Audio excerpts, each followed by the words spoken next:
Guest है doctor Uma रानी।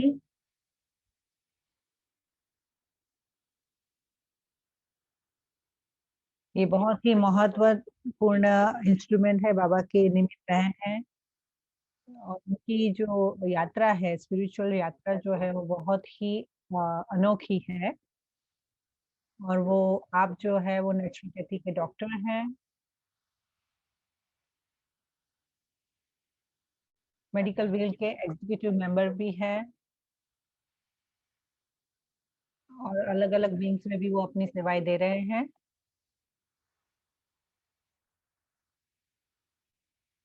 Medical wing के executive member हैं। आप हैदराबाद से हैं और बहुत ही सीनियर टीचर हैं। शांति सरोवर जो गच्चीबावली में हैदराबाद का है, कैंपस है, बहुत ही बड़ा रिट्रीट सेंटर है ब्रह्मा कुमारीज़ का हैदराबाद में और वहाँ पे बहुत सारी सेवाएँ हो रही हैं और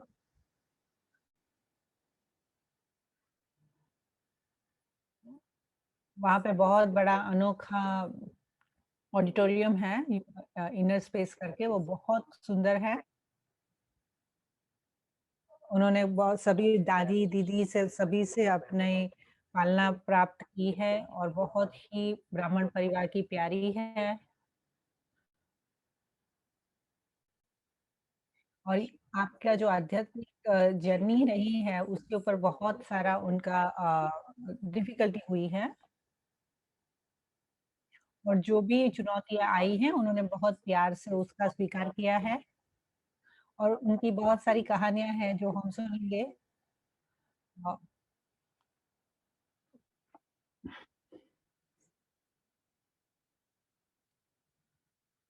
और जो कृष्ण की जो कहानियाँ बनाते हैं, बताते हैं, वैसी कहानियाँ उनकी सुनाई दे देंगे। जब हम दूसरों की आध्यात्मिक जर्नी पर जब जो भी चुनौतियाँ उन्हें आई हैं, वो जब सुनते हैं, तो हमें भी उसका मोटिवेशन आता है और जब हमें भी ऐसी चुनौतियाँ आती हैं,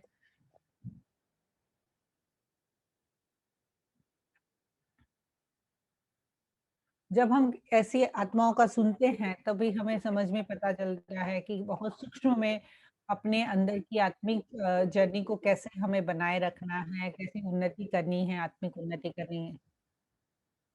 और आजकल का जो समय चल रहा है, जो बहुत सुखदायी नहीं है और ऐसे कोविड सिचुएशन के अंदर न सिर्फ अपनी सभी तरह से रिलेशनशिप में, फाइनेंस में और समाज में हर क्षेत्र में उसका असर दिखाई दे रही है और ये समय है जब हमें पता होना चाहिए कि किस तरह से हमें ऐसे सीनियर दीदी दादी ओके की पालना लेनी चाहिए। अगर मैं उनके ले हुई पालनाओं के साथ अगर मेरा कनेक्शन नहीं फ़ील कर पाती हूँ, तो फिर मैं अपने में एम्पावर नहीं कर पाती हूँ। ऐसे जो सेशंस चलते हैं, उसके अंदर बहुत सूक्ष्म टेक्निक्स हमें सीखने मिलती है, कि कैसे कैसे परमात्मा के प्रति सूक्ष्म प्रेम की भावना हम बनाए रखें। और जब हम किसी के पर्सनल एक्सपीरियंसेस सुनते हैं, तो ये सब हमें पता चलता है।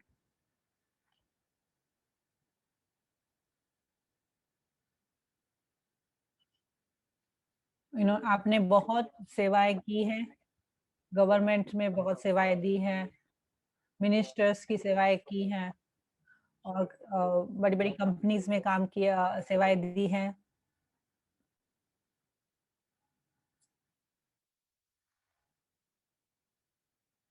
और ज़्यादा समय ना लेते हुए मैं सिस्टर उमा को आपसे इंट्रोड्यूस कर रहा हूँ।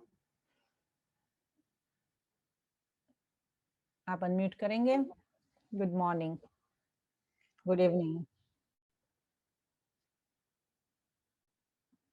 ओम शांति।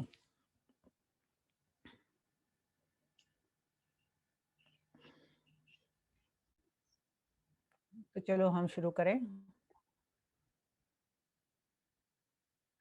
हम 2 मिनट के लिए बाबा की याद में बैठेंगे।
ओम शांति।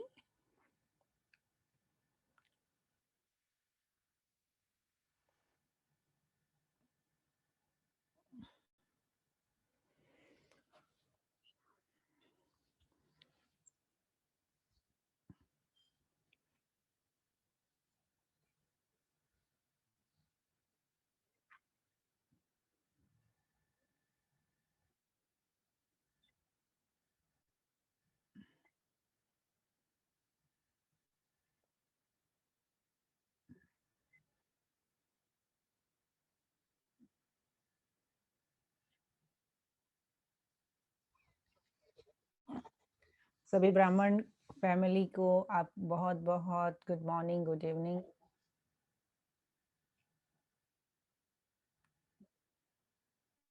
मैं वैसे शारीरिक रूप से वहाँ पर नहीं आई हूँ सैन फ्रांसिस्को में, और सैन फ्रांसिस्को फैमिली ने ये बहुत अच्छा मौका दिया है कि मैं आप लोगों को वर्चुअली और बुक से मिल सकती हूँ, और मैं अपना जो दैवी एक्सपीरियंस है वो आपके साथ शेयर कर सक रही हूँ। इसके लिए मैं आपकी बहुत-बहुत धन्यवाद। मैं चंद्रू बहन, हर्षा बहन, भाई, सुकन्या बहन, सबका बहुत-बहुत शुक्रिया कर रही हूँ।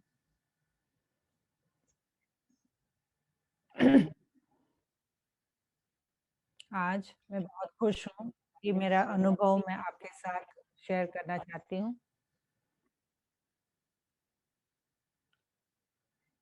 आपके यहाँ पे 31st में इवनिंग है।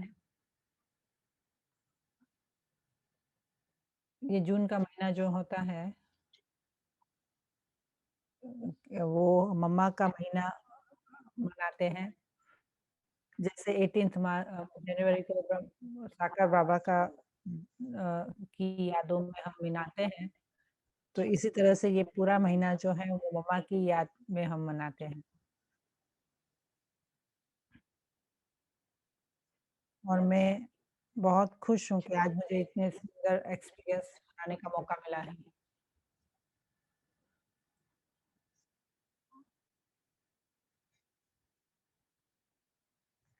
ये 24 दिन के लिए दादी जी ने बहुत अच्छे पॉइंट्स भेजे हैं। बहुत प्यार और बहुत प्यार से दादी ने 24 पॉइंट भेजे हैं ये महीने के लिए कि हर आत्मा को ये पॉइंट्स सुनने हैं, और अपने और दादी जी के जो भी धारणाएँ हैं वो अपने में धारण करनी है। जैसे जैसे मम्मा थी, वैसे ही ये सब पॉइंट्स को अपने में धारण करके मम्मा जैसा बनना है।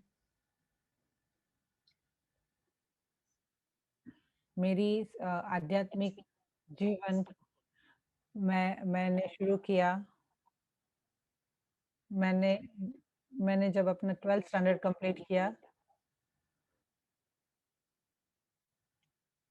मेरे 12वीं खत्म होने के बाद मुझे नेचर क्योर में की जो मेडिकल सीट है वो मिली। जैसे मेडिकल में काफ़ी प्रकार के पैथी होती है। देयर इज़ अ नेचुरोपैथी, तो वहाँ पर नेचुरोपैथी में मुझे सीट मिली। हैदराबाद में मुझे सीट मिली। मेरा लौकिक घर तो सिटी से 3-4 घंटे दूर था और मेरे जीवन में मेरे बचपन से मैं बहुत ही अंतर्मुखी थी। मैं बहुत ही शर्मीली थी, किसी के सामने जाना और मेरे माता-पिता जब किसी से मुझे मिलाते थे तो मैं बहुत ही शर्मीली होती थी कि क्यों मुझे लोगों को जाके मेरा चेहरा दिखाया। मैं कभी किसी से कोई बात अपने जीवन की शेयर नहीं करती थी और मैं हमेशा अपनी अंतरात्मा की आवाज़ को सुनती थी।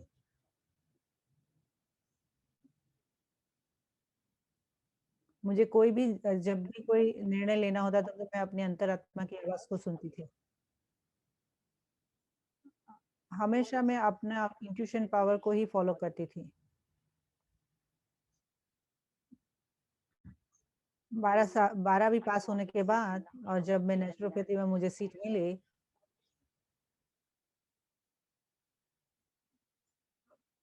मैं एक दिन भी अपने माता-पिता के बिना नहीं रही हूँ, लेकिन मुझे क्योंकि वो दूर थी तो मुझे माता-पिता को छोड़ के वहाँ जाना था। मैंने एक दिन भी माता-पिता के सिवा नहीं बिताया। नेचुरोपैथी बहुत अनोखी कॉलेज थी। दूसरे सभी राज्यों के से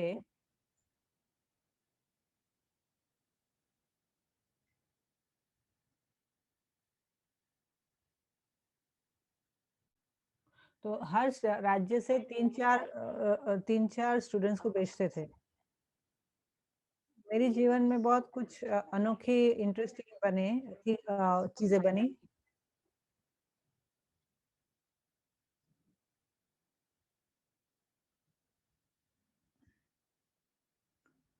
मैं बहुत ही अनोखी और बहुत ही अंतरात्मा की आवाज सुनने वाली थी। मैं जीवन के हर पहलू में बहुत ही स्पेशल और अलग व्यक्ति हूँ।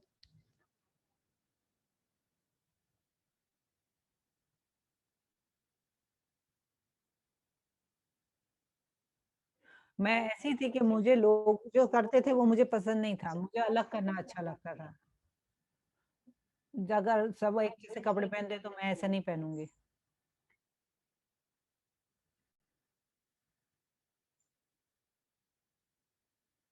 मेरे जीवन में मैं बहुत सिंसियर थी। मैं हमेशा दिल की सच्ची थी। मैं बहुत ही अपने सारे कर्मों में बहुत सिंसियर हूँ और जो भी मुझे जवाबदारी मिलती है उसको रिस्पॉन्सिबिलिटी बहुत ही अच्छे से निभाती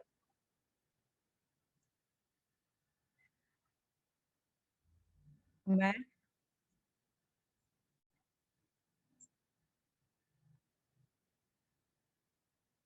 मुझे स्वच्छता भी बहुत पसंद है और और ऑनेस्टी भी बहुत पसंद है।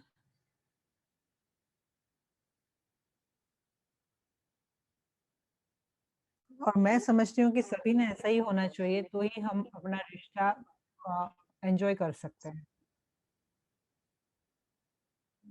मैं बचपन से ये सब वैल्यूज़ में बिलीव करती थी। मैं मैं ऐसी सब मान्यताओं के साथ जब मैं अपने घर से कॉलेज में गई, और मैं हॉस्टल में अकेली रहती थी और बहुत सारा परिवर्तन आया मुझ में। मैं पूरी अकेली थी और मैं क्योंकि मेरी भाषा अलग थी और मुझे धकेला गया था एक ऐसी जगह पे जहाँ पे मुझे कुछ पता नहीं था और मैं किसी को जानती नहीं थी। मैं बहुत नर्वस थी और पहली बार अपने परिवार से अलग रहती थी। मैं बहुत ही अकेलापन महसूस करती थी और मेरे पिताजी को ये पता था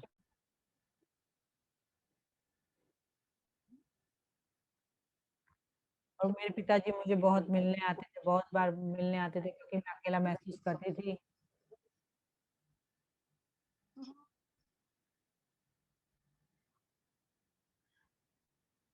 1 साल के बाद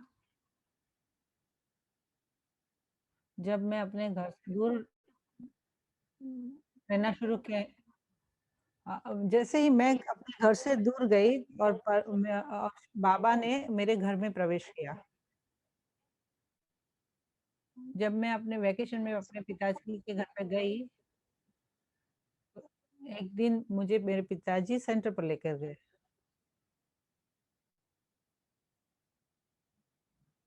सेंटर का वातावरण सब देखकर मैं इतनी खुश हुई। मुझे ये भी पता नहीं चला कि इतनी दुनिया में ऐसी सुंदर चीज़ भी एग्ज़िस्ट करती है। मैं मैं जो भी मेरी मान्यताएँ थी, मेरे गुण थे, जो सब मैं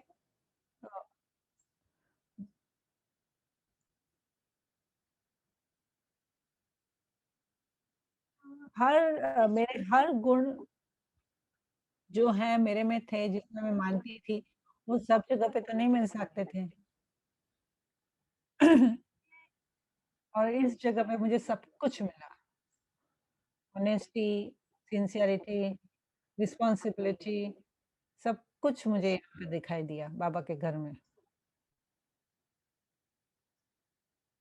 जब मैं सबसे पहली बार बाबा के घर में गई, कि इतना मुझे वातावरण का बहुत ही आकर्षण हुआ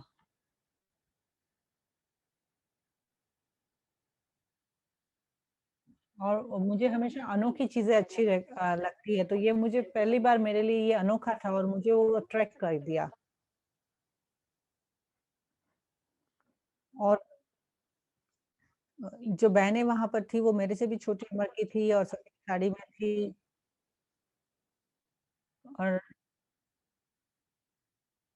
और जब बहनें संदली पर बैठी थी वो संदली पर बैठे रहते थे और वो छोटी थी और बड़े-बड़े जो है वो नीचे बैठते थे।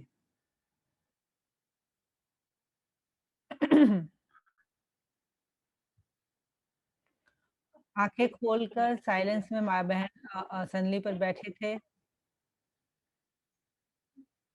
और एकदम तटस्थ आँखों से और सभी की आँखें खुली थी।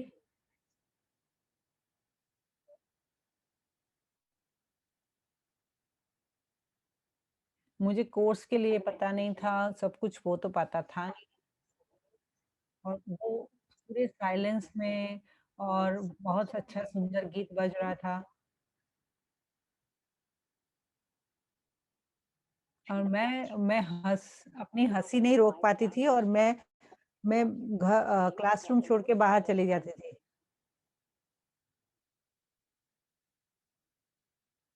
वो छोटी-छोटी बहनें कितने एकाग्र बैठी होती थी।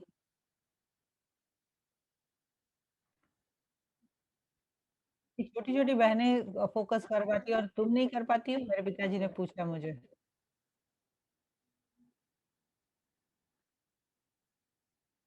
और ये जो छोटी-छोटी बहनें थी वो कैसे दृष्टि दे रही थी और उसके बाद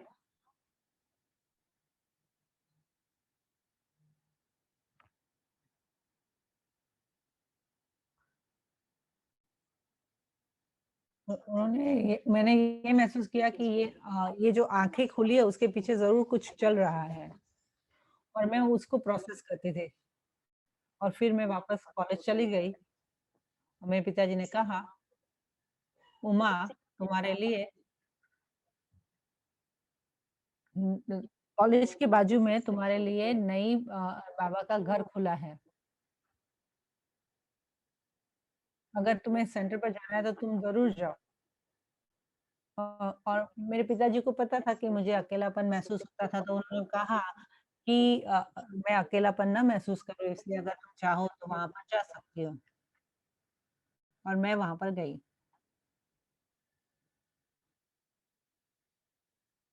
और वो है मेरी शुरुआत स्पिरिचुअल मेरी आध्यात्मिक जीवन की।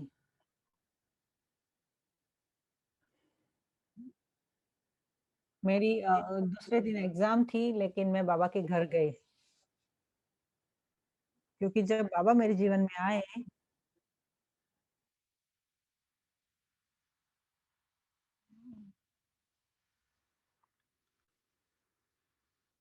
उम, और उनको ऐसा लगा वहाँ की सेंटर की बहनों को लगा कि मैंने कोर्स खत्म कर दिया लेकिन मैंने कोर्स नहीं किया था। सिर्फ़ मैं मेरे पिताजी के सजेशन पे मैं वहाँ पर गई थी। वहाँ पर मैंने अ, कोर्स लेना शुरू किया और मैं हमेशा जाती थी।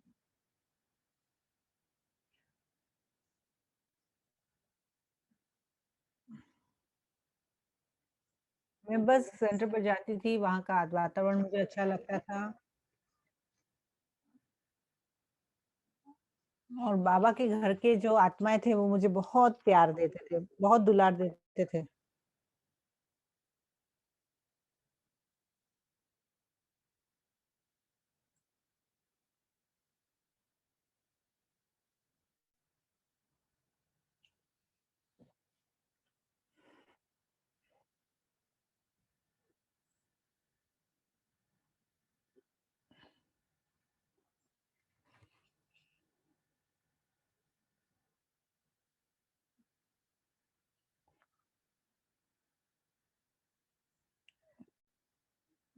मेरी एग्ज़ाम होती थी और मैं सेंटर पर जाती थी तो मुझे बहन बोलती थी कि तुम्हें एग्ज़ाम है, तुम्हें यहाँ नहीं आना चाहिए।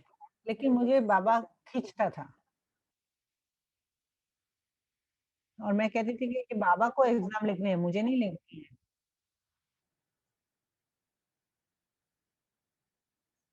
इसी तरह से मैं अपने एग्ज़ाम को भी ऐसे ही एन्जॉय करती थी। पापा मेरा लाइफ़ पार्टनर है, मेरा दोस्त है, मेरा कंपेनियन है, सभी सब कुछ बाबा है। मुझे अपने रियल माता-पिता का भी प्यार फिर अभी छूटता नहीं था। मैं बहुत ही करीबी रिश्ता महसूस करता थी, बहुत ही नज़दीकी रिश्ता और मैंने सारे रिश्ते बाबा से बनाना शुरू किया। बाबा ने मेरा दोस्त बनना शुरू किया। मैं बाबा के साथ इतना नेचुरली बातें करती थी, मैं कुछ सीख नहीं रही थी कि कैसे करना है। अ, कई लोग पूछते हैं कि कैसे बाबा से बात करना है, कैसे बाबा से संबंध बनाने हैं, कि बाबा हमारे लिए सब कुछ है तो हम ऐसा प्रश्न क्यों पूछ सकते हैं? क्या हम क्या अपनी माँ को बाप को किसी को पूछते हैं कि कैसे आपसे बातें करना है? तो कैसे कितना नेचुरल होता है।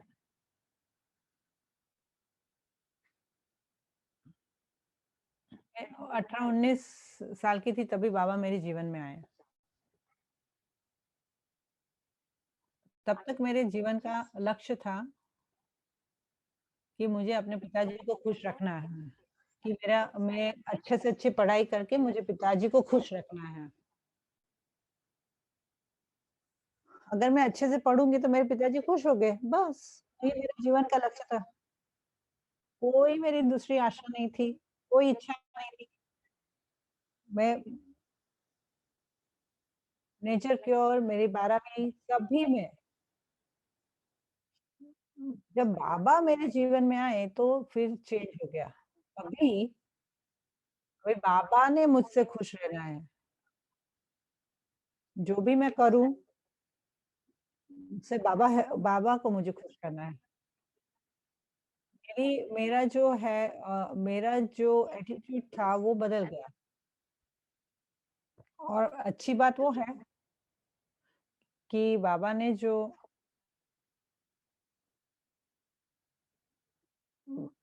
मुझे अपने जीवन में रखने के लिए बाबा ने क्या किया? इस बाबा ने पहले मुझे फैमिली वालों को अपने आप बनाया, फिर मुझे बनाया।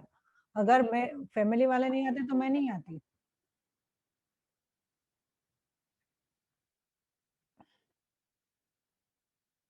हमने अभी कभी पिताजी से बहुत ही हमेशा डिस्टेंस रखा है।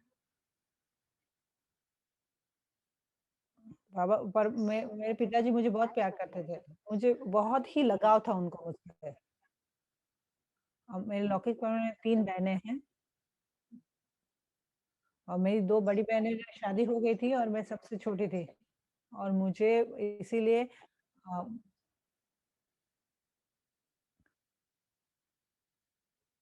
और उनकी शादियाँ हो गई डिग्री होने के बाद, लेकिन मुझे पढ़ाई के लिए मेरे पिताजी ने अलाउ किया।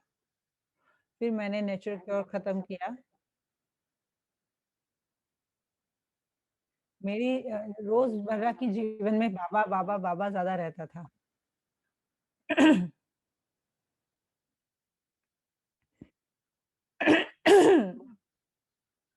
लड़के-लड़कियाँ हॉस्टल में टीवी देखते थे, सब कुछ मूवी देखते थे। मैं बाबा के पास जाती थी, मैं सेंटर पे जाती थी, अगर मुझे वेकेशन मिलता था, तो मैं घर नहीं जाती थी। बा मेरे पिताजी आते थे मुझे मिलने आते थे।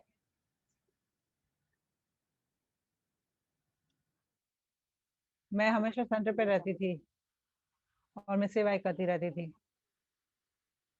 और मेरे पिताजी बहुत खुश होते थे कि जब मैं पा उस वहाँ पर सब पार्टिसिपेट करती थी, सेवा में घर सेंटर पे सेवाएँ देती थी। जब मैं इंटर्नशिप करती थी तो मुझे 87 में मुझे कहा कि तुम ओम शांति भवन में बाबा को मिलने आओ। तो उस वक़्त बाबा 101 मिलते थे ना बच्चों को। सबको अलग-अलग से मिलते थे। स्टेज पे बुलाते थे, टोली देते थे और पर्सनल मैसेज भी बाबा देते थे 87 में। फिर बाबा ने मुझे सफलता का सितारा का वरदान दिया और वो मुरली भी सितारों के ऊपर थी, अलग-अलग सितारों पे थी और इस तरह से मुझे वरदान मिला और मुझे वो अनुभव हर मोमेंट पर मुझे वो अनुभव हुआ है। बाबा ने जो भी मुझे सेवाएँ करवाई है कि बाबा जो कहते हैं कम चढ़ माला नशीन कम कम खर्चे में कम एफर्ट्स में बहुत ही अच्छी-अच्छी सेवाएँ हुई हैं। बाबा मेरा लाइफ पार्टनर है, कंपेनियन है, मेरा दोस्त है। मेरी मेरी पढ़ाई तो खत्म हो गई,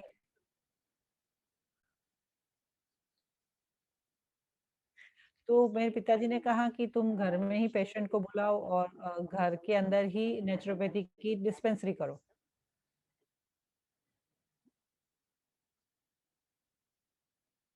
मेरे पिताजी को नेचुरोपैथी हॉस्पिटल बनाना था। उन्होंने ज़मीन भी खरीदी, पर उसके पहले मैंने एक्सपीरियंस के लिए एक हॉस्पिटल में जॉब ली थी एंड वहाँ से वो मुझे घर पे लेके आए। पहले मुझे क्लिनिक चलाना था और मैं क्लिनिक चलाती थी, फिर महाभारत का युद्ध शुरू हो गया, मेरे और पिताजी के बीच में। क्यों? अभी पिताजी ने कहा कि अभी तुम्हें शादी करनी है और उसी के बाद और उसके बाद तुम अपना हॉस्पिटल बनाना, पहले शादी कर लो। मैं बहुत गुस्सा होती थी। अ, कि मैं बाबा की बच्ची होके वो मेरे लिए शादी की बात कैसे कर सकते हैं? जब मेरे लिए सब कुछ बाबा ही है तो फिर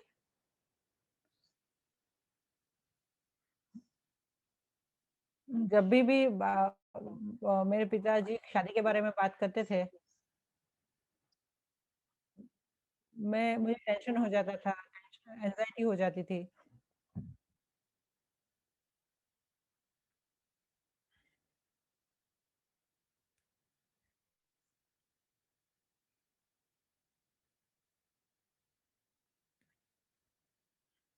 हमारे यहाँ पर एक काम वाली आती थी, उसके ही साथ में बात करती थी। अगर मुझे बात करनी थी तो मैं सिर्फ़ उसी से बात करती थी। और वो हमेशा ही शादी, शादी, शादी की बातें करते थे। कॉन्स्टेंटली वो ही बातें। और मैं उनको हमेशा समझाती थी लेकिन वो समझते ही नहीं थे। और एक पेशेंट के तौर पे मुझे पेशेंट की तरह से लड़कों को भेजते थे और फिर वो कहता था कि मुझे इसी लड़की से शादी करनी है।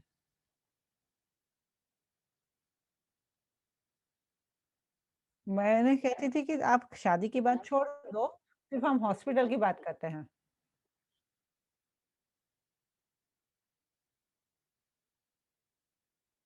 और मैं वो लड़ाई चलती रही, 4 साल तक के लिए सब वो चलता रहा। और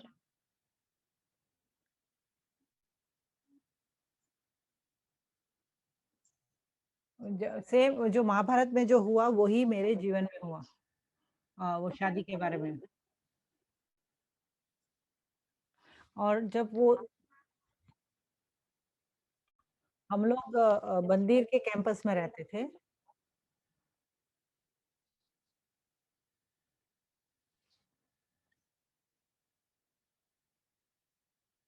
तो हम बाबा के बच्चे थे तो बाहर नहीं रह सकते थे, होटल में नहीं रह सकते थे, तो हम लोग मंदिर में रहते थे। कि जब वो हॉस्पिटल बनाते थे, बना रहे थे तभी।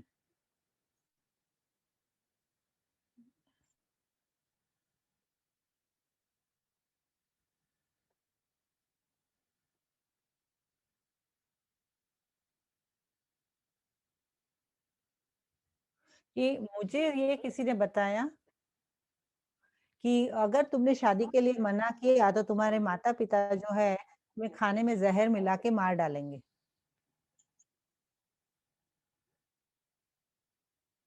फिर वो सुनने के बाद मैं मेंटली रेडी हो गई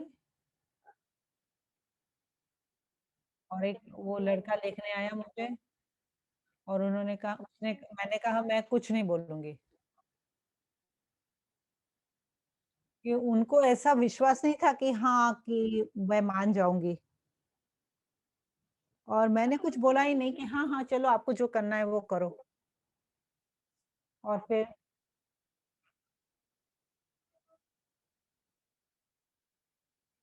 और मैंने उनको कहा कि 1 हफ्ते के बाद मुझे अपने दोस्तों को मिलने जाना है और उन्होंने एक एक 1 वीक के अंदर वो शादी की बातें करना शुरू कर दिया।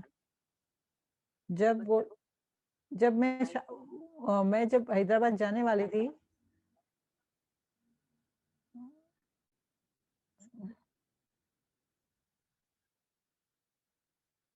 श्री राम नवमी का फेस्टिवल था मंदिर में जहाँ पर हम लोग रहते थे और मैं जाने वाली थी।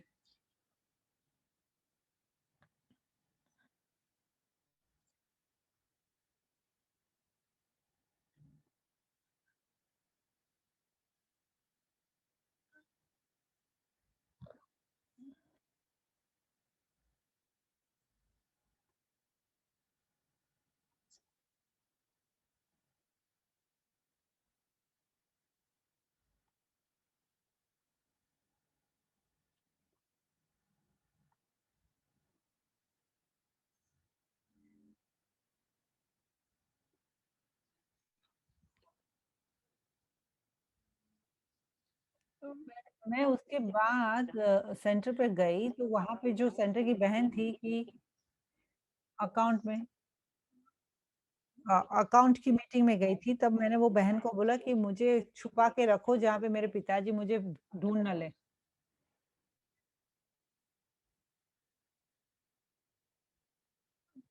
आप मेहरबानी करके ये नहीं बताना कि मैं आपके पास रह रही हूँ। अगर मेरे पिताजी को पता चला तो मेरी शादी नहीं रोक पाएँगे आप। कि मैंने अब दीदी को बोला था कि आप ये नहीं बताना कि मैं आपके पास रही हुई हूँ।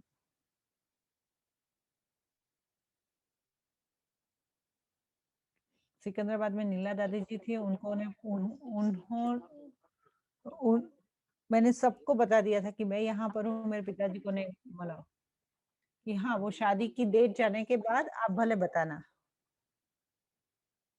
मैंने अपने माता-पिता को वहाँ से खत लिखा, अब कि आप मेरे मुझे ढूँढना नहीं या पुलिस में कंप्लेन नहीं डालना।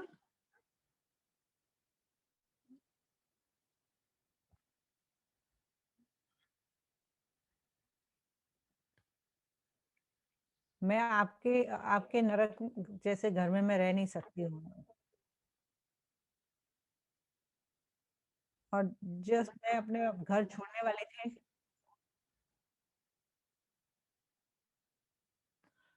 हमारा कोई भाई नहीं था, तो मैं सब ये सब जो भी मुझे प्रोफेशनल लाइफ में जीना था, कि माँ-बाप का ध्यान रखने के लिए, क्योंकि हमारी कोई बहनें भाई नहीं था। लेकिन मैं ये माँ-बाप के साथ का स्ट्रगल मैं बेर ही नहीं कर पाती थी, सहन नहीं कर पाती थी, तो फिर मुझे जाना ही पड़ेगा। मैंने बाबा को कहा कि 75% तो मैंने अपने कर्मों के हिसाब-किताब खत्म कर दिए हैं। मुझे सब आपके साथ रहना है। मैंने इस तरह से बाबा से बातें की और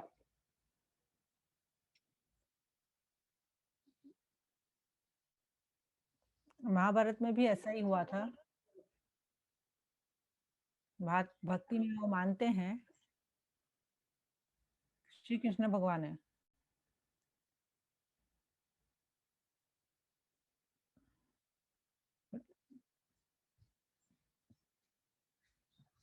रुक्मिणी को कृष्ण से शादी करनी थी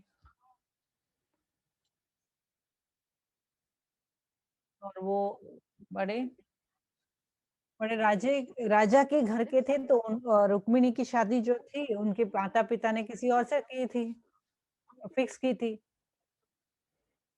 और उसे बहुत अंदर से दुःख हो रहा था कि कि किसी और से शादी करने के लिए वो राज़ी नहीं थी और उसने सोचा कि मेरे अंदर क्या हो रहा है और उसने कृष्ण को बुलाना शुरू किया और कृष्ण को तो ये बात उनकी याद पहुँच जाएगी और वो मंदिर में जाती है और और मंदिर में पुजारी होते हैं, वो जो भगवान का सब ध्यान रखते हैं और वो पुजारी को कहती थी कि कि कृष्ण को ये मेरा संदेश भेजो कि अगर वो मुझे स्वीकार करे तो मुझे उससे शादी करना है। क्या उसको पूछो, कृष्ण को पूछो कि क्या आप मेरी जीवन बचाना चाहते हैं? और कृष्ण अपनी अपने मुस्कुराते चेहरे से कहा कि मैं तुम्हारे लिए ज़रूर आऊँगा।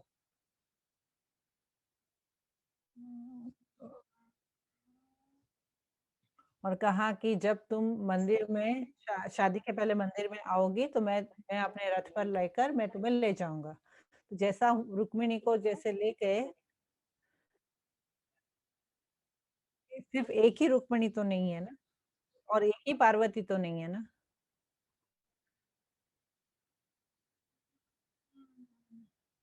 सिर्फ़ एक पार्वती तो नहीं है ना, कितनी सारी पार्वतियाँ हैं बाबा की। और ऐसी सिर्फ़ एक रुक्मिणी नहीं है, बहुत सारी रुक्मिणियाँ हैं।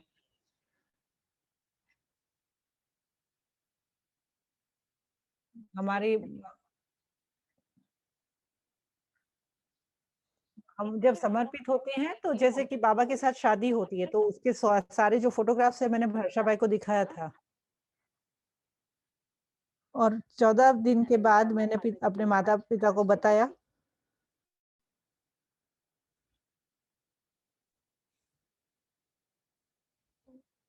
और फिर मेरे माता-पिता ने कहा कि हाँ, अभी ये मेरी बेटी नहीं है, मैं ये बाबा की बेटी है और बाबा की जवाबदारी है।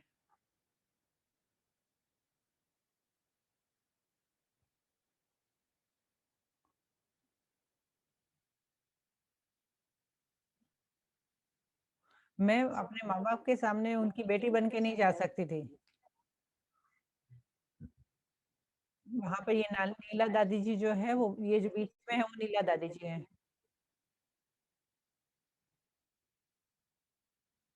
अ,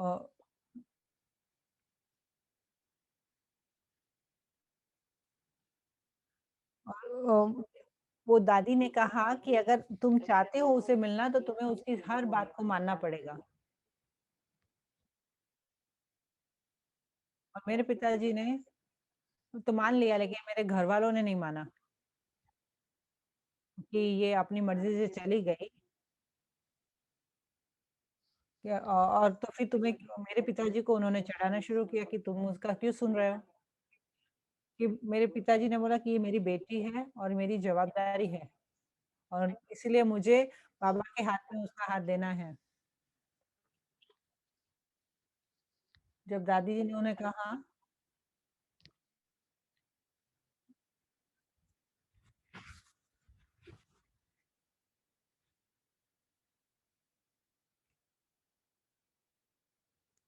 और मेरी जो सरेंडर सेरेमनी थी वो दादी के बिना हुई है।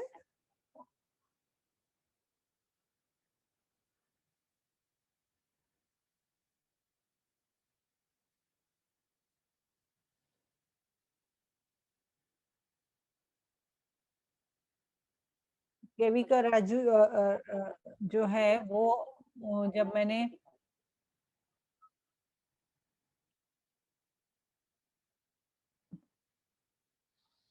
और मेरा जो समर्पित समारोह था तभी वो आए थे। मीडिया वाले भी आए थे, सब फ़िल्म सिटी में हुआ था ये। न्यूज़पेपर में भी ये न्यूज़ आया कि टीवी न्यूज़ में भी आया कि कि ये माँ-बाप ने अपनी बेटी जो है ब्रह्मा कुमारीज़ को दी है। और इस तरह से समर्पित समारोह हुआ था, वो सारा न्यूज़पेपर में आया था, टीवी में भी आया था।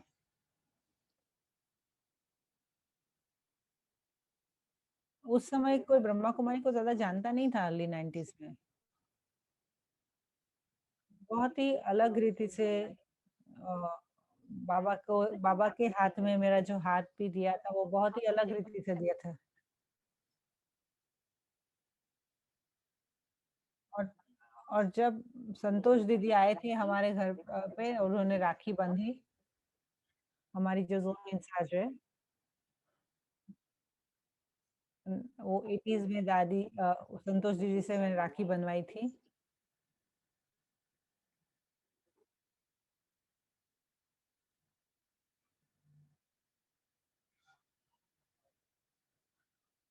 मई 31st जो आज का दिन है तभी ये आर्टिकल आर्टिकल जो है वो पब्लिश मई 31st को ही हुआ था और देखो आज ही मई 31st है, कितनी कोइंसिडेंस की बात है।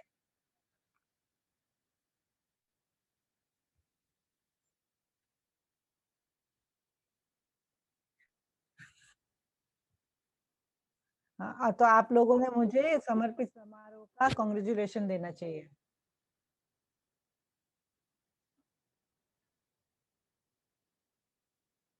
तो ये था रुक्मिणी विवाह का दृश्य।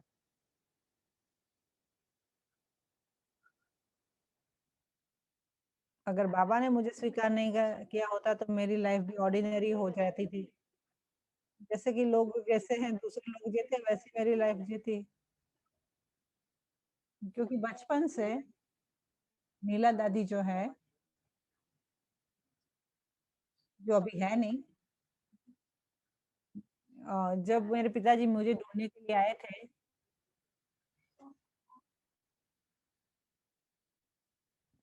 दादी ने कहा कि कितने जेंटलमैन है आपके पिताजी, कितने रॉयल हैं। मैं मान ही नहीं सकती हूँ कि तुम्हें इतना प्रॉब्लम देते होंगे वो। दादी ने कहा कि मैं मान ही नहीं सकती हूँ कि तुम्हारे पिताजी ऐसा कर सकते हैं। और जब मेरे पिताजी ने खुद कहा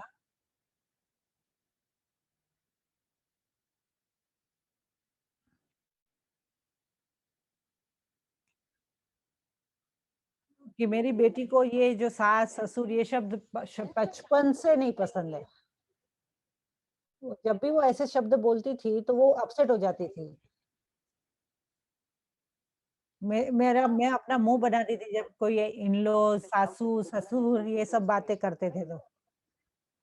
मैंने ऐसी कोई बातें कभी एक्सेप्ट ही नहीं की है कि नहीं, मैं कभी ये सब रिश्तों में मानती नहीं हूँ। बस भाई और बहन 2 ही रिश्ते।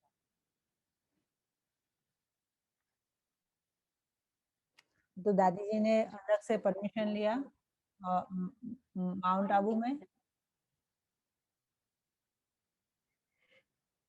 बाबा की झोपड़ी के बाजू में जो मेडिटेशन हॉल है पांडव भवन में, अचानक से जो ट्रेनिंग की बहनें थी, वो सब बैठी थी और क्लास चल रही थी और दादी ने क्लास रुकवा दिया और आशा दीदी को बोला कि वो लड़की कहाँ है? और उन्होंने कहा कि उमा बहन उठो और उन्होंने कहा कि मुझे तो बोला नहीं था कि अनुभव सुनाना है। दादी जी ने कहा मेरे बाजू में बैठो और कहा कि तुम अपना अनुभव सुनाओ और मुझे हिंदी बोलना नहीं आती,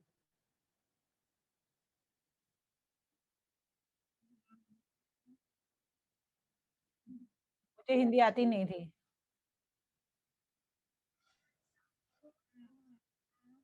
तुम इंग्लिश में बोलो, शीलू बहन आपका ट्रांसलेशन करेंगी और इसी तरह से मैंने अपनी सारी कहानी बताई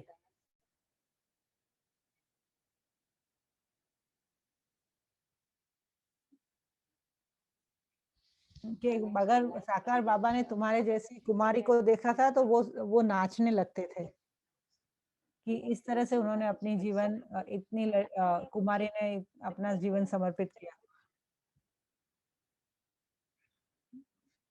और चंद्रमाणी दादी जी जो वहाँ बैठी थे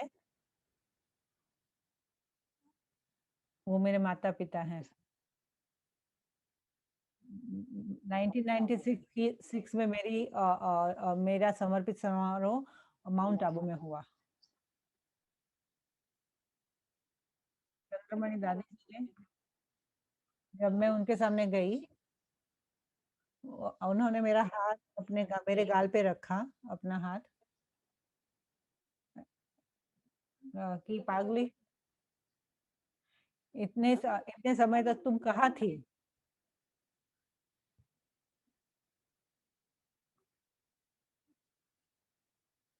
कि फिर मैं उस वक्त सोचती थी कि मैं इतने सारे तकलीफ में से क्यों गई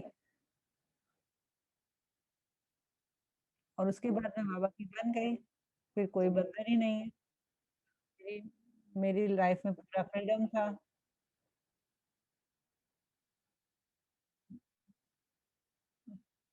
क्योंकि बाहर के लौकिक संबंध में लव और लव का बैलेंस नहीं होता है उसके बाद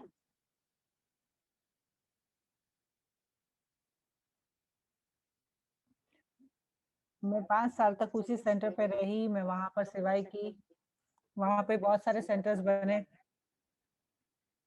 वहां पे दूसरी 5 साल के बाद मैं हैदराबाद आई मैं प्रीतम जी और कुलदीप जी जिसके साथ सेवाएं देती हूँ उन्होंने मुझे सेंटर मैनेजमेंट सिखाया हर छोटी से छोटी बात उन्होंने मुझे सिखाई है कि बाबा को प्रत्यक्ष करने के लिए कैसे हमें सेवाएं करनी है वो सब सिखाया और इस तरह से बाबा के हम राइट हैंड बने हैदराबाद में, और सब लोगों ने साथ मिलके ये बहुत सारी सेवाएँ की।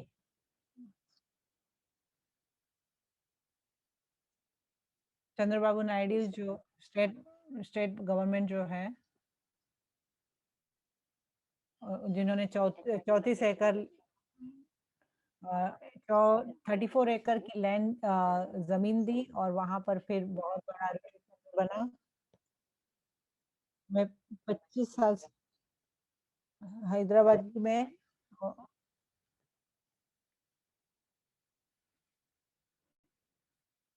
यहाँ ये भी बहुत बड़ा रिट्रीट सेंटर है। सब लोग यहीं आते थे। सभी सीनियर बड़े बहनें, भाइये और सारे वीआईपी यहाँ पर आते थे और सब यहीं रहते थे। हमारे 500 लोगों का बहुत बड़ा हॉल है।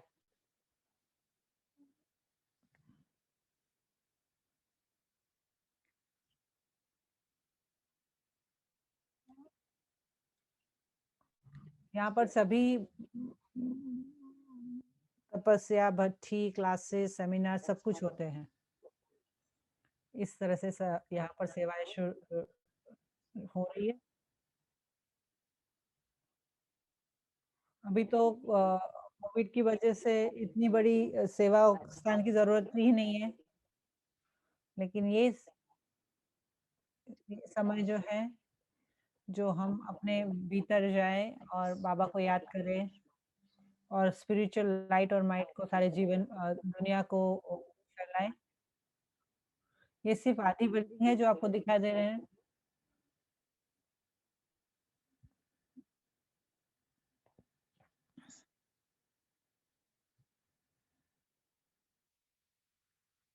हम ऊपर रेसिडेंशियल हम बनाना चाहते हैं,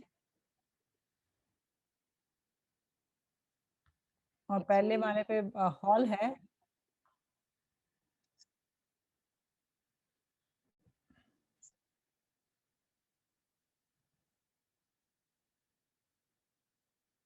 ये ट्रस्ट की बिल्डिंग है, और जो मारवाड़ियों ने दिया है पैसा, वो बहुत बड़ा घर बना कर दिया है, और सारी सिटी के बीच में है ये।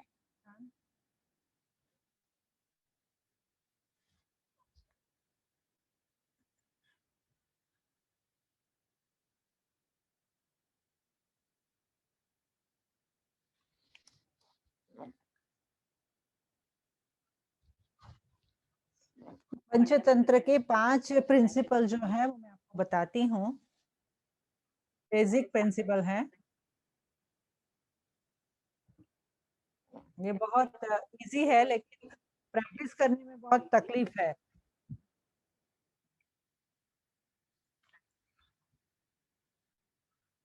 शरीर 5 तत्वों का बना है, तो हमें बहुत ही अच्छे से ये 5 तत्वों की ख्याल रखना है। 8 ग्लास पानी पीना है, 1 दिन उपवास करना है, मेडिटेशन करना है दिन में 2 बार, 2 मील ज़रूर खाने हैं, 2 बार भोजन करना है दिन में, और 1 घंटा एक्सरसाइज करनी है।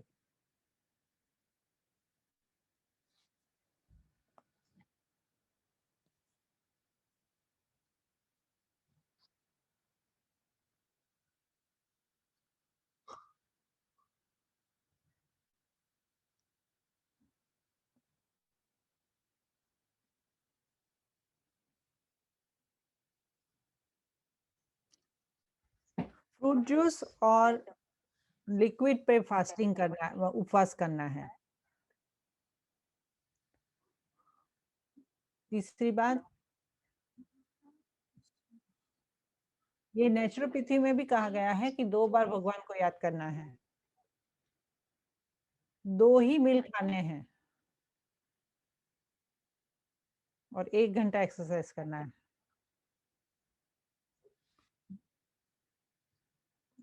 कम से कम 20 मिनट की एक्सरसाइज करनी ही है।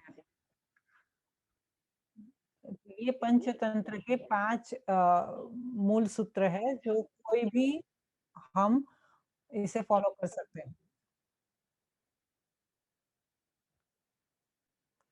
अगर हो सकता है तो साल में 1 बार पूरे शरीर के सर्विस करने के लिए, मेंटेनेंस के लिए जाओ।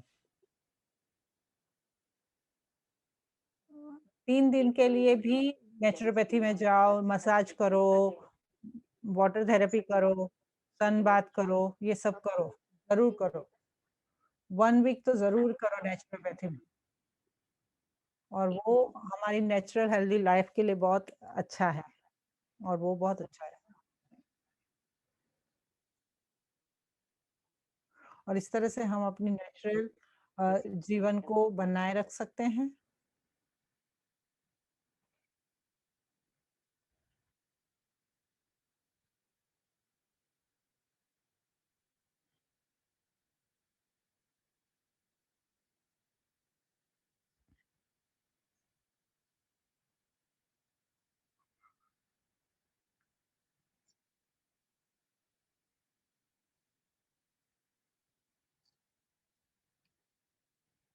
तो हमारे हॉस्पिटल के अंदर जो है नेचुरोपैथी का जो हॉस्पिटल है, वहाँ पर जब हमारे भाई-बहन मेडिटेशन कराने नहीं जाते हैं, तो जो दर्दी होते हैं वो नाराज़ हो जाते हैं कि आपके भाई नहीं आए।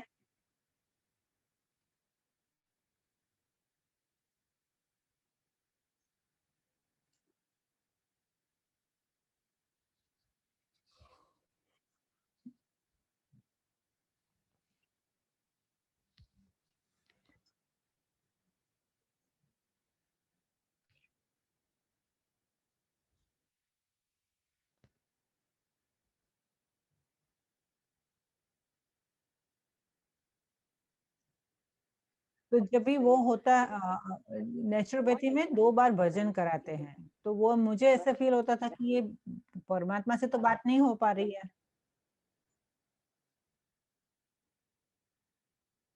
और जब मैंने ये सब मेडिटेशन की जो टेक्निक जब सीखी, तो मेरी फिज़िकली और मेंटली पूरा परिवर्तन आ गया।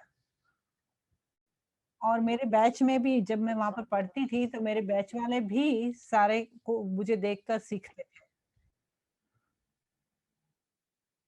कि मेडिटेशन पावर से मैं टोटल चेंज हो चुकी थी।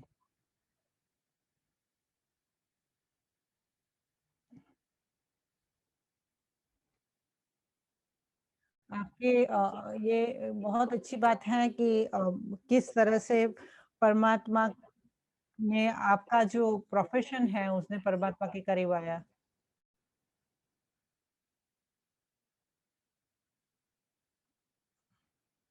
और बाबा के साथ का जो संवाद है, वो भी इतना ही बहुत ज़रूरी है।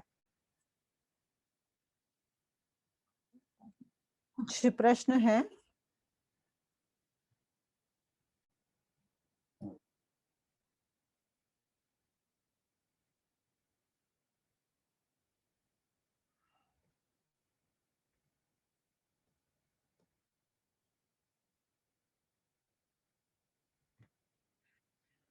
कि दादी और दीदी की कौन-सी ऐसी पालना थी जिसने आपको इतना शक्ति दी कि आप इतना बड़ा कदम उठा सके? और अपने माता-पिता के और ऐसे के अगेंस्ट जाकर भी आपने समर्पित किया। मुझे अपने जीवन में हमेशा कुछ अनोखापन अच्छा लगता है। सब कुछ करना है तो कुछ अलग करना है। नेचुरोपैथी भी एक अलग चीज़ है।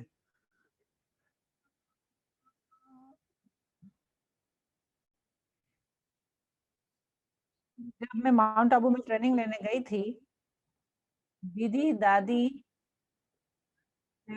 सब सब बहनें अलग हैं। तो बाबा मैंने देखा माउंट आबू में सभी आत्माएँ तो यूनिक है, सभी अलग है। वाह बाबा वाह! वाह बाबा वाह! मैं कहती थी कि बाबा तुम कितने नॉलेजफुल हो क्योंकि मुझे सब कुछ यूनिक अच्छा लगता है, तो तुमने भी सारे यूनिक लोगों को जमा किया है।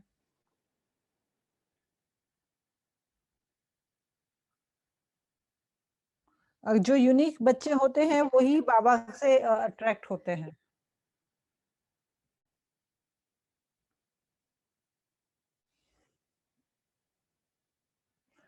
अंदर आग होनी चाहिए परमात्मा को पाने के लिए, तो ही परमात्मा की कशिश होती है,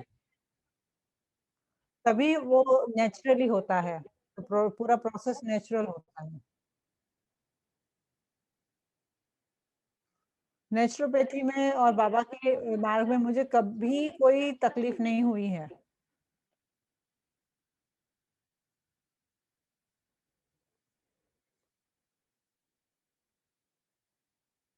ये मेरे अंदर में ही है, मेरे को इंट्यूशन है, मुझे वो हम लोगों के अंदर जो होता है वो हमें बाहर लाना है।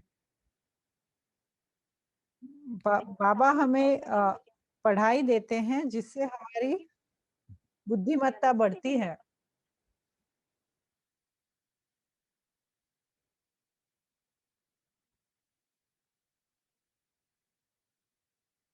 परमात्मा के प्रति का की जो आग की जो अग्नि थी, तो वो मेरे लिए अंदर दिन बाय दिन बहुत बढ़ती जाती थी और वो ही मुझे बाबा के नज़दीक लाती गई।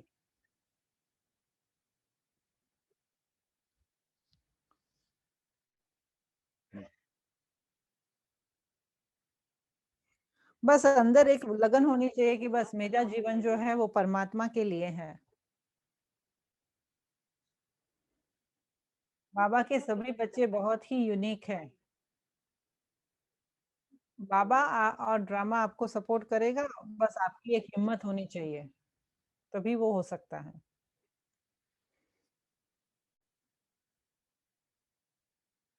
आपने बहुत अच्छे से कहा कि आपको आपके अंदर वो जो अगन होनी चाहिए कि हमें मुझे बाबा के लिए रहना है, बाबा के लिए जीवन देना है।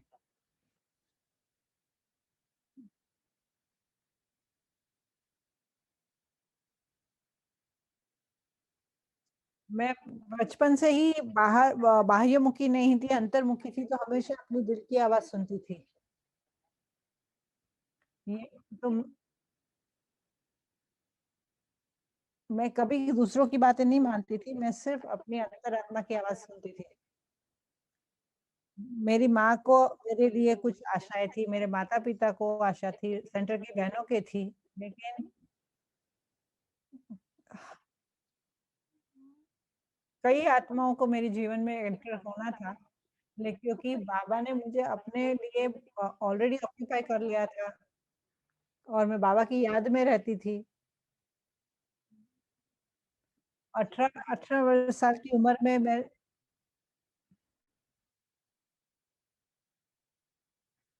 और सबके जीवन में ऐसा होता है कि परमात्मा को अगर हम दिल से याद करें तो।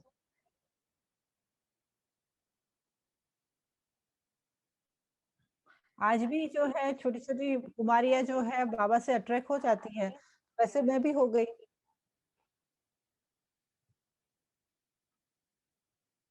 कैसे ये छोटी-छोटी कुमारियाँ माँ-बाप के प्रति समर्पित हो जाती है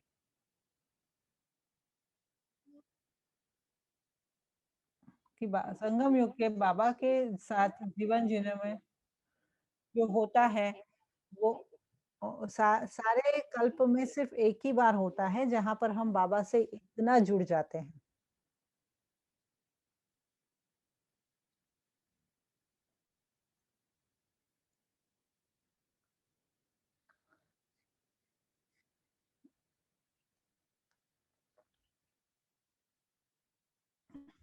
आपने दादी-दीदियों को देखा है, कर्म करते देखा है, लेकिन यहाँ पर कई लोग नए हैं जिन्होंने नहीं देखा है।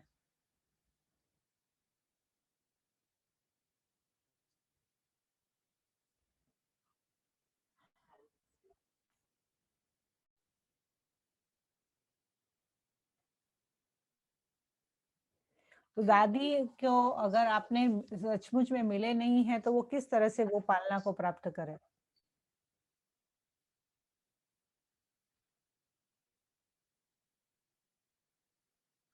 दादी-दीदी जो है वो बाप समान है और बाबा ने उसको रोल मॉडल बनाया है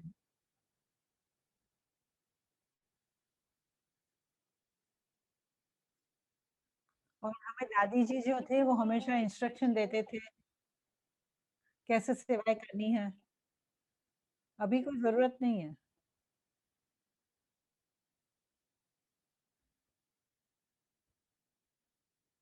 और ये सब जो दादी का इंस्पिरेशन, एस्पिरेशन जो है वो सब अभी बंद हो चुका है। अब सब कुछ जो है वो सूक्ष्म वतन में हो रहा है, यहाँ पर कुछ ही नहीं हो रहा है।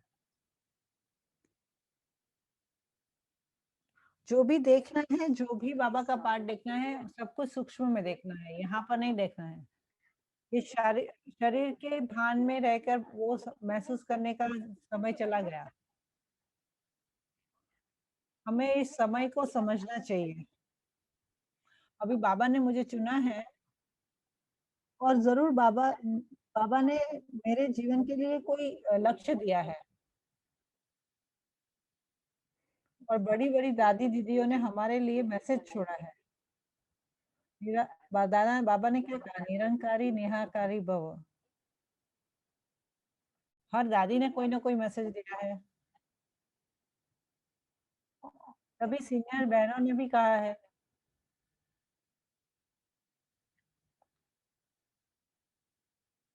ह हमें सिर्फ वो मैसेज को लेना है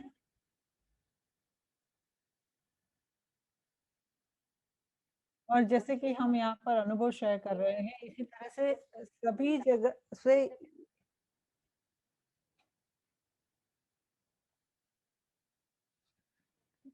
जब सूक्ष्म में जाते हैं तो कोई टाइम लिमिट नहीं होती है। शरीर की दुनिया में टाइम लिमिट होती है।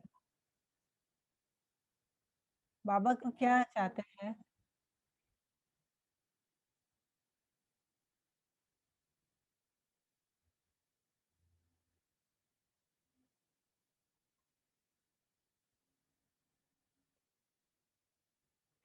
सीनियरिटी जो है वो ब्राह्मण लाइफ की सीनियरिटी जो है वो परफेक्ट स्वरूप के लिए संपूर्ण स्वरूप के लिए ज़रूरी नहीं है। क्या मैं बाबा के साथ सच्चा सच्चा रिश्ता है? क्या मेरा जीवन, मेरी आत्मा सिर्फ बाबा के लिए है, ये जीवन लिए है? तो मेरा जब लक्ष्य बाबा के लिए है, बाबा के लिए जी रही हूँ, तो फिर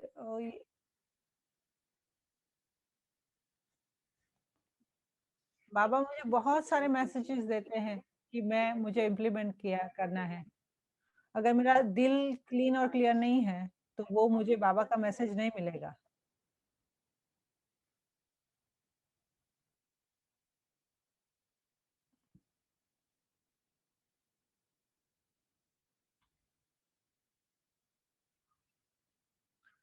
50-60 साल से भी कितने भी बहनें आने दो, कोई भी मैसेज देने दो,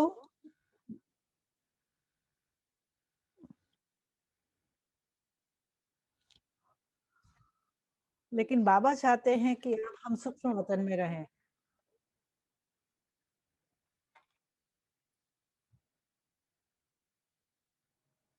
क्या मुझे बेहद का वैराग्य है, शरीर, संबंध और ये बाहर की दुनिया और वस्तु साधनों से, क्या मुझे डिसइंटरेस्ट है?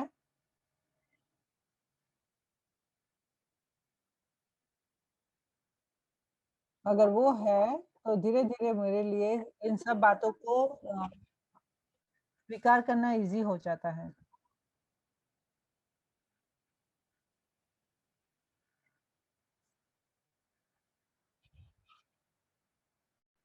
लॉकडाउन के लिए बाबा ने बहुत सारा समय दिया है। हैदराबाद में बहुत सेकंड वेव जो है कोविड का बहुत खराब है।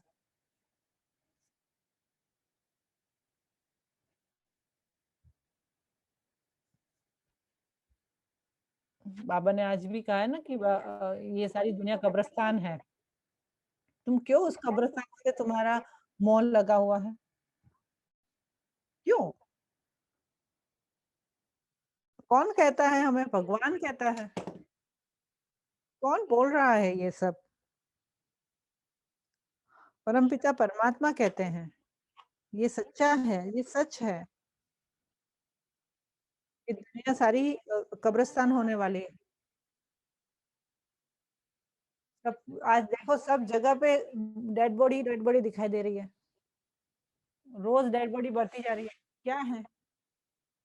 क्या मैं ये कब्रिस्तान से मेरा अटैचमेंट है? मुझे छोड़ देना है।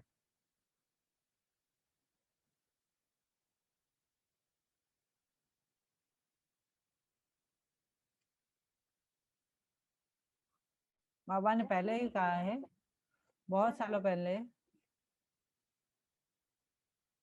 तुम्हें बेहद का वैराग्य रखना है और तुम्हें दूसरों को भी बेहद का वैराग्य दिलाना है।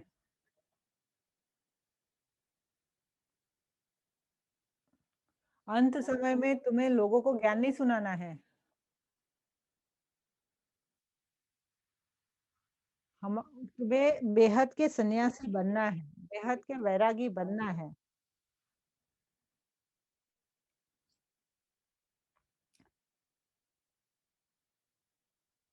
जब अज्ञानी भी देखते हैं, अज्ञानी भी बेहद का वैराग्य सीख लिया है, तो हमारे लिए तो बहुत इजी होना चाहिए। क्या मेरी कांस्टेंट लिंक बाबा से लगी हुई है, जुड़ी हुई है? हर घंटे मुझे अपने आप को रिमाइंड कराना है।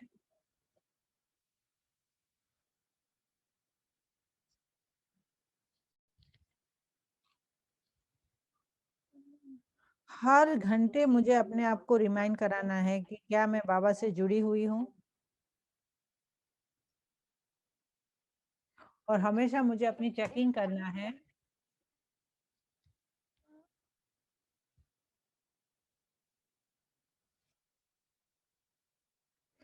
बाबा ने जो आज टाइटल दिया है हमें कि हम साल्वेशन आर्मी हैं।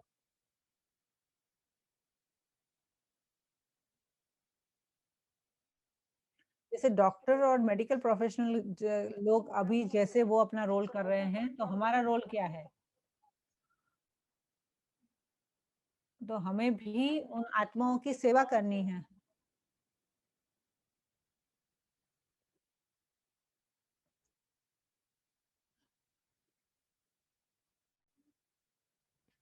रात को 12 बजे भी मुझे मैसेजेस आते हैं, भले लौकिक लोग हैं, बाबा के बच्चे नहीं हैं, तो भी वो कहते हैं कि बाबा उनके लिए प्लीज आप बाबा की सकाश दो उन आत्मा को। मैं सकाश देती हूँ।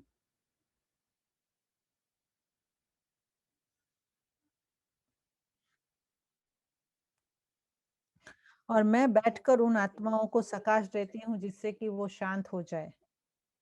और ये जो है वो समय की मांग है कि अभी बैठ के हम सभी आत्माओं को सकाश दे। हम साल्वेशन आर्मी हैं, हमें भी एवर रेडी रहना है सबकी, सब आत्माओं की सेवा करने के लिए। और जब भी फिर बुलावा आएगा तो हम रेडी हो जाएंगे जाने के लिए।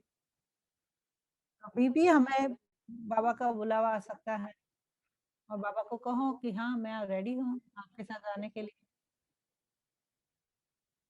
क्या मैं बाबा के साथ जाने के लिए, मेरा ये शरीर का जो कॉस्ट्यूम है वो लूज है या टाइट है?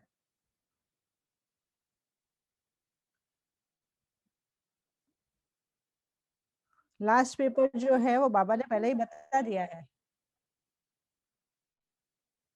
बाबा सिर्फ 1 घंटा सिखाता है। या या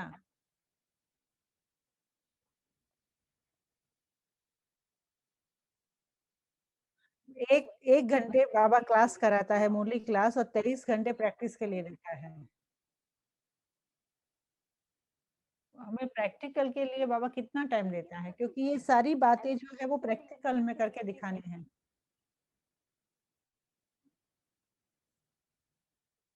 देखो बाहर जो है वो 8 घंटा पढ़ाते हैं, 3-4 घंटा ही जो है वो देते हैं कि होमवर्क करें। अभी हमारे 24,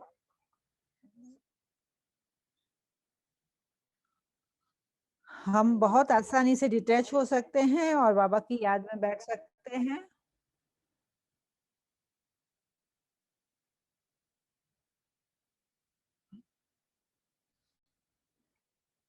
थैंक्स टू कोरोना मैं बाबा के साथ बहुत अच्छा समय से पसार कर रही हूँ।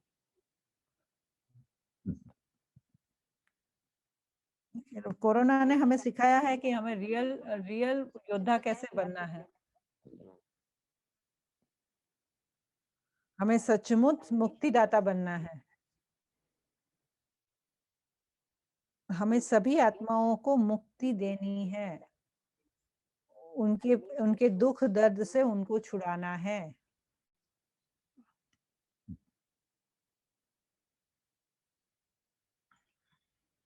भले वो आत्मा ने अपना शरीर छोड़ दिया हो, लेकिन वो आत्मा को सुख और शांति मिले।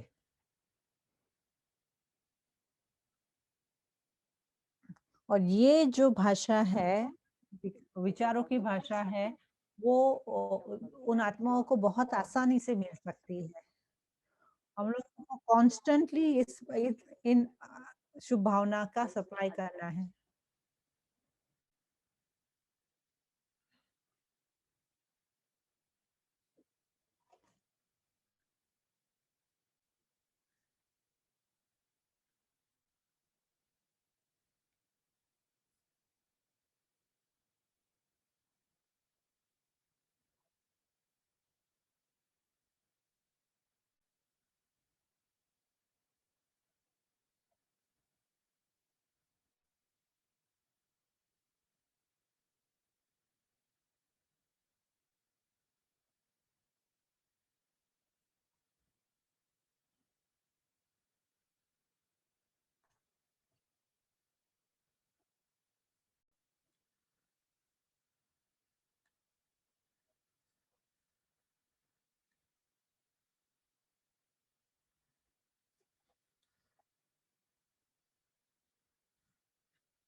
अगर आपको किसी को प्रश्न है, तो आप अपना हाथ उठा सकते हैं, पूछ सकते हैं।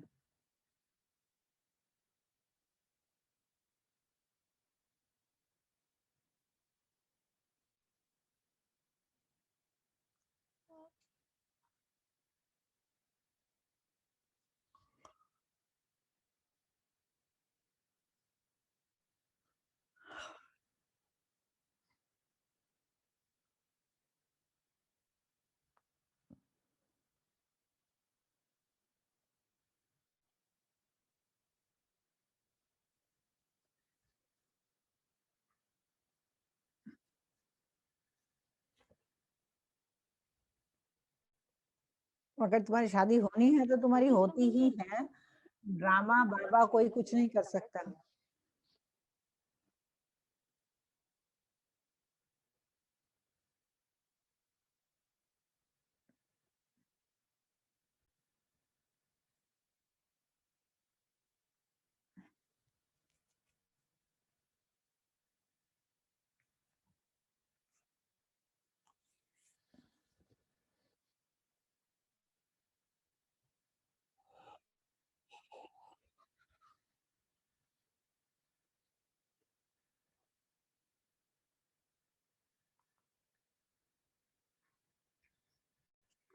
Do you have tips that how okay, क्या आपके पास टिप्स है कि हम लोग अव्यक्त फॉर्म में कैसे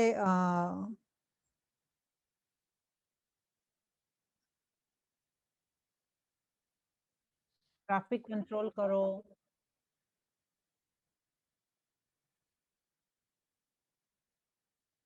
हमेशा वो अगन रखो कि मुझे बाबा को याद रखना है। और मैं बस सूक्ष्म वतन में रहती हूँ और बाबा को याद करती हूँ, बस यही अ, यही भावना हो, यही इच्छा हो।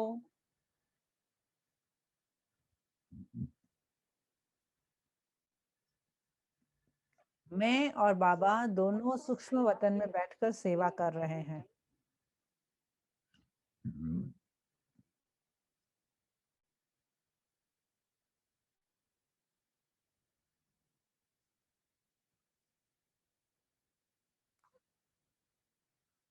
अगर मैं अंत समय के पेपर के लिए रेडी नहीं हूँ, तो मैं दूसरों को कैसे रेडी करूँगी?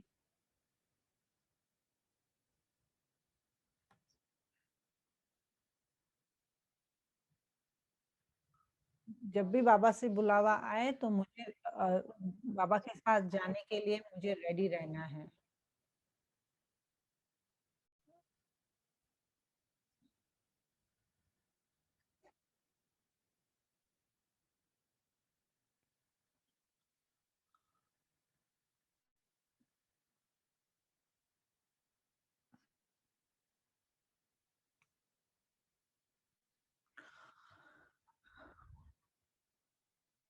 अगर हमारी स्थिति अव्यक्त स्थिति होती है, तो अव्यक्त बाप-दादा जो है वो हमसे सेवा कराते हैं। हमेशा हमेशा अव्यक्त फरिश्ते स्वरूप में ही रहो और बाबा का बुलावा आए उसके लिए रेडी रहो। और कोई भी समय आए अगर मुझे ये शरीर छोड़ना पड़े तो मैं उसके लिए रेडी रहती हूँ।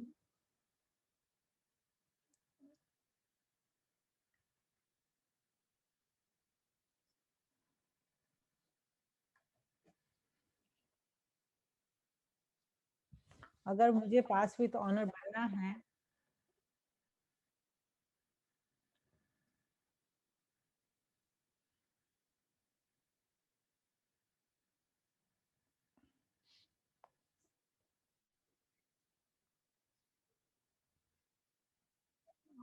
अगर मेरे मन में मैं फेल हो जाऊँगी, उसका भय होगा, अगर उसकी शंका होगी तो मैं कभी पास हो नहीं हो पाऊँगा, मैं पास विद ऑनर्स नहीं क बन पाऊँगा।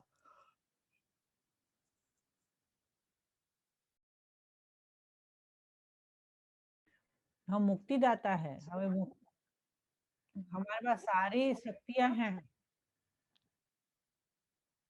हम किसी भी समय पर जा सकते हैं।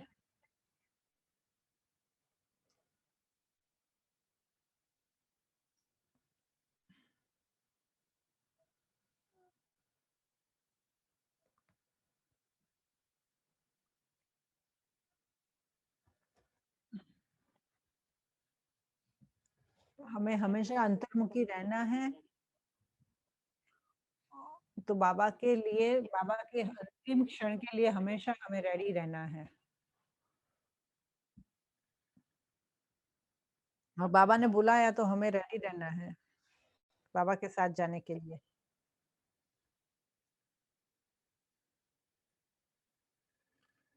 मुझे ये नहीं कहना है कि बाबा आओ मुझे मदद करो, नहीं, लेकिन मेरी स्थिति ऐसी हो कि मैं हमेशा बाबा के साथ जाने के लिए रेडी रहूँ।